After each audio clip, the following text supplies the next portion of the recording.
जय हिंद बच्चों, आप सभी का हमारे YouTube चैनल में एक बार फिर से बहुत बहुत स्वागत है। आज हम यहाँ पर हल करने वाले हैं प्रश्नावली 1.4 का प्रश्न क्रमांक 3। तो प्रश्न क्रमांक 3 इस प्रकार से है कि कुछ वास्तविक संख्याओं के दशमलव प्रसार नीचे दिए गए हैं, जो यहाँ पर दिए गए हैं। प्रत्येक स्थिति के लिए निर्धारित कीजिए कि यह संख्या परिमेय संख्या है या फिर नहीं।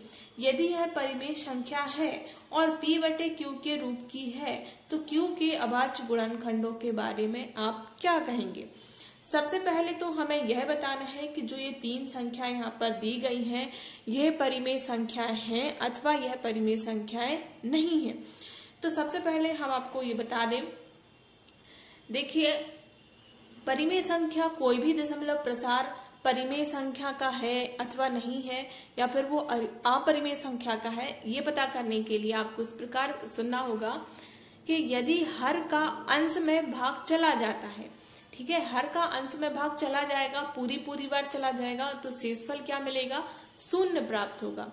तो अगर अंश का हर में पूरी बार भाग चला जाए और दशमलव शून्य प्राप्त हो, जैसे कि आप इस संख्या में देख रहे हैं कि यहाँ पर कोई डॉट का निशान नहीं लगा हुआ है, यानी कि इस 9 के बाद जो शेषफल है वो कैसा प्राप्त हुआ होगा, शून्य प्राप्त हुआ होगा। तो इसी प्रकार अगर किसी संख्या का अंश में पूरी बार भाग चला जाता है और शेषफल शून्य प्राप्त हो जाता है, या फिर संख्याएं जो है एक समान आवृत्ति से रिपीट हो रही हैं, जैसे इसमें आप देख रहे हैं कि 1 2 3 4 5 6 7 8 9, इसके बाद क्या लगा हुआ है, ये बार लगा हुआ है। बार यानी कि इन्हीं संख्याओं की पुनरावृत्ति हो रही है। या फिर यही कोई और संख्या है, जैसे कि आप मान सकते हैं एग्जाम्पल 1.121212, ठीक है, इस प्रकार से किसी संख्या की पुनरावृत्ति हो तो वे संख्याएं क्या होती हैं, परिमेय होती हैं। और अगर किसी दशमलव प्रसार में जो अंकों की पुनरावृत्ति है वो क्रमानुसार ना हो रही हो तो वह दशमलव प्रसार अपरिमेय संख्या का होता है। जैसा कि आप इसमें देख पा रहे हैं 0.120, फिर आ गया 1200।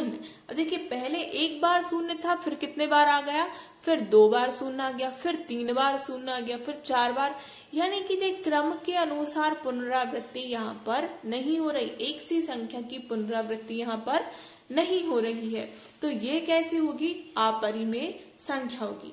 आपको समझ में आ गया। तो पहली संख्या में हम देख पा रहे हैं कि शेषफल शून्य प्राप्त हो रहा है, क्योंकि यहाँ पर कोई बिंदु, इस प्रकार की बिंदुओं का निशान नहीं है, अर्थात शेषफल क्या प्राप्त हो रहा है, शून्य प्राप्त हो रहा है। अर्थात ये पहली संख्या कैसी है, पहली संख्या परिमेय है। ये आपको आंसर में लिखना है कि पहली संख्या जो ये दी गई है ये क्या है, परिमेय संख्या है।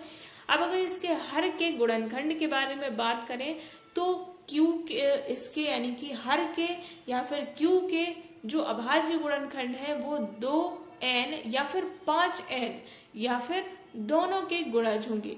यानी कि इसके जब आप हर देखेंगे, इसको आप परिमेय संख्या के रूप में लिखेंगे तो उसके जो हर यानी कि Q के अभाज्य गुणनखंड है वो 2 और 5 के गुणज के रूप में आपको प्राप्त होंगे।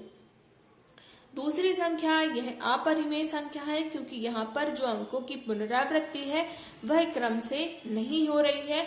तो जो कि अपरिमेय है तो Q के अभाज्य गुणनखंडों का प्रश्न ही नहीं उठता। इसमें आपको सीधा लिखना है यह दिया गया प्रसार अपरिमेय संख्या का प्रसार है।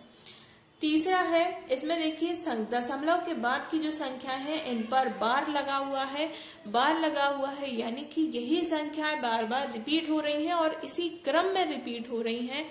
तो यह जो दी गई संख्या है यह कैसी संख्या है, यह भी परिमेय संख्या है।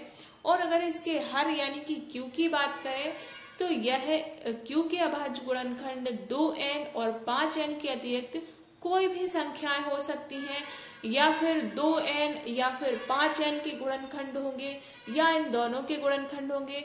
पर यहाँ पर जरूरी नहीं है कि इनके ही गुणनखंड हो, वो इनके अतिरिक्त भी कोई संख्या हो सकती है।